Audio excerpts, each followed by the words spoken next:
All right, folks, time to talk some Florida football. Mark Rogers TV, the voice of college football. We got Jackie Franchuli on the line from the Rivals platform for Florida football and Florida athletics. Gators territory. It's dark, basically nighttime here. You still have some sunlight there, Jackie. Yeah, it's nice to be in Florida. Our sun lasts a little bit longer during the night compared to you guys up north. I guess so, because we had a nice bright sunny day, but all of a sudden, bam, it's pitch black outside. Well, that's all right. Let's talk some spring football there at Florida. Hmm. The fan base is ecstatic.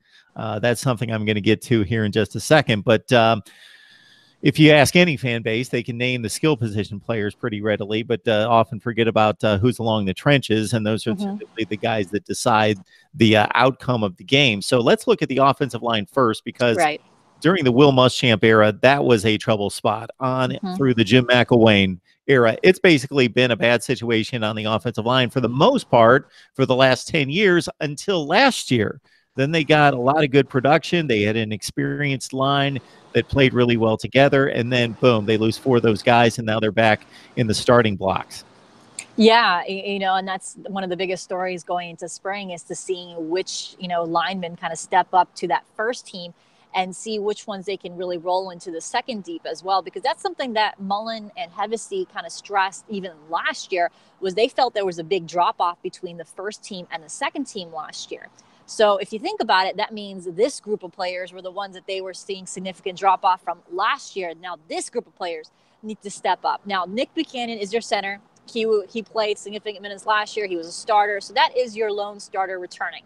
Now, the good news for Florida is that a lot of the other guys returning do have some game time experience, like Chris Bleich, like Richard Garage, like Stone Forsythe, like DeLance. Those are guys that have some of game time experience.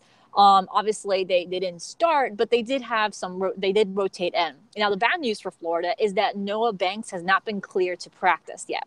Now, he did have some minutes last year, but he had a medical issue during bowl prep. He had something with vertigo, and he collapsed during practice, and he hasn't been cleared to play. That's something that Florida staff are really following closely and talking to the doctors to see when can he be cleared. So that's something that we're monitoring, because Noah Banks is a guy they feel can be like a Swiss Army knife for the line. He can kind of be a tackle, he can be a guard. So that's something that someone you can compare with like a Tyler Jordan from last year for Florida, who kind of rotated in several different positions.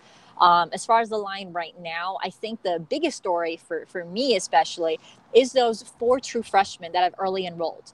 It's such a great thing for Florida to have those early guys getting already some significant minutes in spring. And because there's not many line there returning, they're getting a lot of snaps. Michael Tarquin was already playing with the second team. Ethan White, who lost 35 pounds already in just 3 months at Florida, is also taking second team reps. Out of all the freshmen, I think people need to watch for Michael Tarkin. I think he's the most ready of all the linemen to really feature next year. I think he can really rotate in. So I think that's a guy to watch. And another guy that's not featured this spring is Griffin McDowell. He had an accident on his scooter, so he had a leg injury, so he's not featuring this spring. But he's someone that can back up Nick Buchanan at center. So I think that's something that we're going to be watching, especially next couple of weeks, because John Hevesy said right now they're just installing the offense. So that means they're not going to tweak guys and moving, guys from left tackle to right guard. But that's what they're going to be doing in like a week or two when they do scrimmages. They want to make sure they have guys that can kind of fill in spots if a guy is injured. Don't forget, Brett Heggie is a guy that is going to be featuring a lot for Florida this year, but he has not had a full healthy season as a Gator. So they want to make sure that they have contingency plans for their contingency plans when the season starts. Always appreciate the Florida football talk. We got Jackie Franchuli on the line from Gators territory. It's on the Rivals platform for Florida athletics. And we talked offensive line. Let's go to the defensive line, because that's a concern as well, especially when you face two of the better running teams in the nation, at least last season, in Georgia and Kentucky. Uh, and you got to be strong up the middle. And that's not necessarily a point of strength, at least on paper. Yeah, I think that's something that a lot of people are focused on and want to see this spring, because don't forget, they only signed one defensive tackle in Jalen Humphreys during last class. So right now you're looking at Kyrie Campbell and Adam Schuler as your two guys that would take reps the ones and you expect to start in the interior. I think Kyrie Campbell has really cemented himself as a leader. That's what I heard last night when we talked to several defensive linemen. I think he's done a great job since he's got to Florida to kind of fix his body, and he's really bought into this new coaching staff. I think the two guys that I'm focused on more in spring is Elijah Conleaf and Tadaro Slayton. Those guys have done so well in practices. I think they were, some of the guys we highlighted last spring. We highlighted again during fall camp, but then they had this drop off during the year. And that's something the staff is aware of. Dan Mullen said on Tuesday that he's hoping that those guys find a way to translate what they do in the practice field so they can do it during game time, because the way Todd Grantham runs his defense is all about rotating guys in and out, and they need depth in the interior. Now, they have been playing around with some guys and kind of switching positions. That's something that, Dan Mullen and Todd Grantham like, is recruiting versatile defenders so they can kind of go in different places on the line.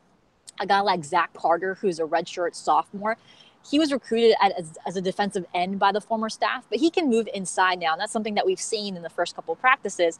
He has moved in the 3-tech position. He's played a little bit of tackle, a little bit of end. And Malik Langham, who's a redshirt freshman, he's also moved inside as well. And he was recruited as a defensive end. So I think they're playing around with some of those guys as well. And it's going to be interesting to see how they kind of fix the rotation. I think Zach Carter is a guy that could see the field maybe next year. Malik Langham is probably a year or two out from possibly contributing. I think he's on the right track. When we see him, his body is a lot leaner. He's gained more muscle weight. I think he told me around 15 pounds of muscle weight, and he's dropped his body fat. So he's working on getting his body right, but he's still a little young. So I feel like he's probably like a year or two out. But Zach Carter is definitely a guy that looks the part, and it's someone to watch on the interior. And obviously, we're with Todd Grantham's defense. You want to look at those rush ends. You want to see who's stepping up. And a guy that I was really impressed with is true freshman Mohamed Diabate. He enrolled in January, and I think could be a factor early on, because don't forget, Jeremiah Moon injured his foot in the agility drills back in January, so he's not participating in spring. And he was a guy that we discussed maybe taking over Ja'Kai Polite's position. With Ja'Kai Polite gone, Jeremiah Moon injured, a guy like Diabate and maybe Andrew Chatfield are two guys that now you're thinking maybe he can step up in this role. And obviously you've got Jonathan Greenard, your transfer from Louisville, is another name to kind of look in this position. So Florida does have a lot of talent. It's just trying to work out how they're going to put those puzzle pieces together.